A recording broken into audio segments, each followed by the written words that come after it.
pues hoy se estrena La hija de Abril. No nos la perdamos. Javier Aranda, ¿cómo estás? Es un placer saludarte. Bien, Cambio de tercio, como dicen los Cambio de todos. tercio, bueno. Tiene que ver con plástica también. La propuesta Muy interesante. de Franco es plástica, hasta donde yo sé, hasta donde nos dicen aquí ustedes. Pero yo me voy más a otra propuesta plástica que estuvo muy en el margen, lo sigue estando un poco, y me refiero a un pintor complejo que murió cerca de esta zona, en la calle de Topacio, en 1960. El 17 de enero encontraron un cuerpo que pensaron que había muerto por hipotermia, pensaban que era un indigente. Y 2 días después, uno de sus familiares lo reconoció en la morgue y los empleados supieron que se llamaba Manuel González Serrano, que era un pintor que había pintado más de 500 obras y algunos papeles bastante interesantes. Y digamos que tenía cierta presencia en el mundo cultural, había expuesto también en California, en 4 o 5 galerías.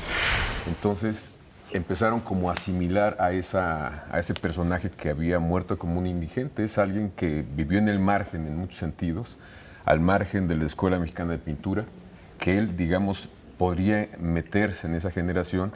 Nada más que la imagen, por ejemplo, de Diego Rivera, de Orozco, de Siqueiros, es tan grande que este tipo de pinturas o de propuestas plásticas pues casi no se podían ver, ¿no?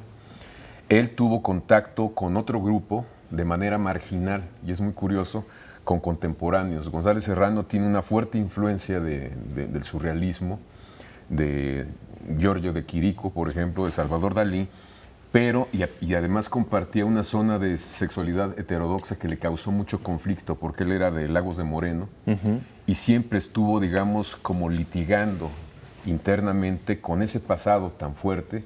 Su padre iba a ser sacerdote, su madre iba a ser monja, y como ocurre en muchas historias en donde un hombre y una mujer están juntos, aunque tengan hábitos o tengan algunos proyectos comunes que eliminarían la sexualidad, pues se casaron, tuvieron hijos, y como que esas contradicciones de un pasado tan religioso con un México que, imagínate, pues es el México de los cambios, de los contemporáneos, había mucha vida cultural, influyeron fuertemente en este personaje que además tenía muchos problemas, digamos, mentales. De muy joven lo metieron a un psiquiátrico cerca de León, Guanajuato, y después lo recluyeron en la Castañeda famosa 2 veces. Una pidió un permiso para ir con su familia y no regresó, y la otra escapó de plano.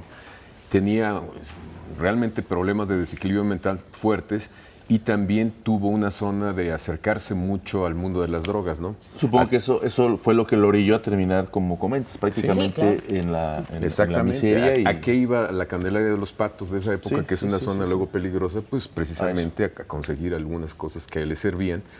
Y él, digamos, que se fue desmoronando, él solo, personalmente, se fue desilvanando, deshilachando, y tiene una serie de rostros, de autorretratos, que son con el tema de Cristo.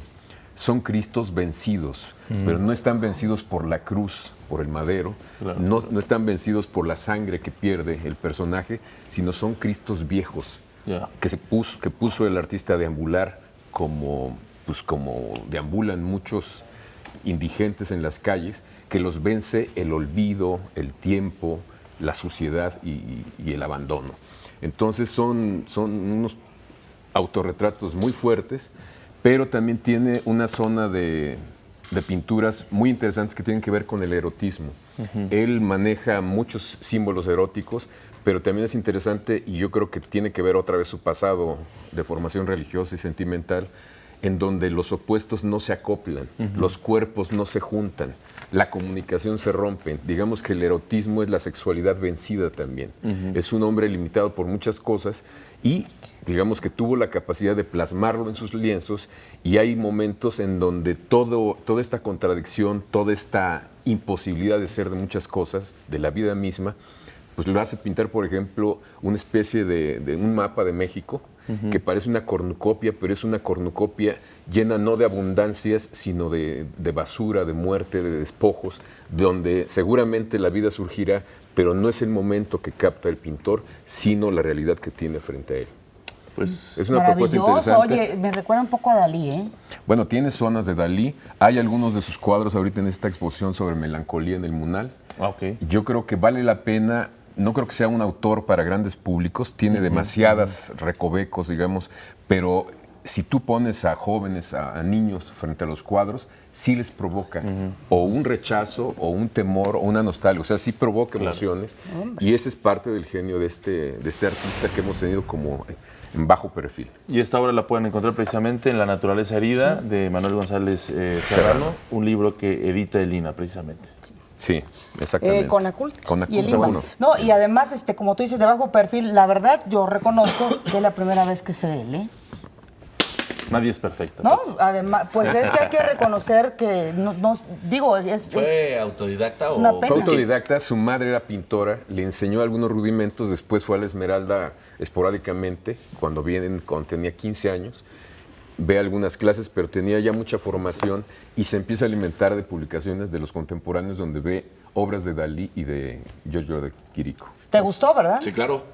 Está impresionante, Sí, por eso, impresionante. con lo que ibas platicando de esa historia, yo me quedé con la idea de, luego dije, él, pues solito, ¿no? Y sí, me lo confirmaste, ¿no? Autodidacta, Sí, al final. se formó solo. Digamos. Impresionante. Pero en México que tenía mucha efervescencia cultural, muy vivo, en donde el arte, digamos, formaba parte de las tertulias, de las pláticas, se alimentaban, se comentaban cosas, se intercambiaban en las cantinas dibujos, por ejemplo, y ahí podían ver cómo trabaja un artista y el otro, ¿no? ¿Y él era aceptado en este círculo?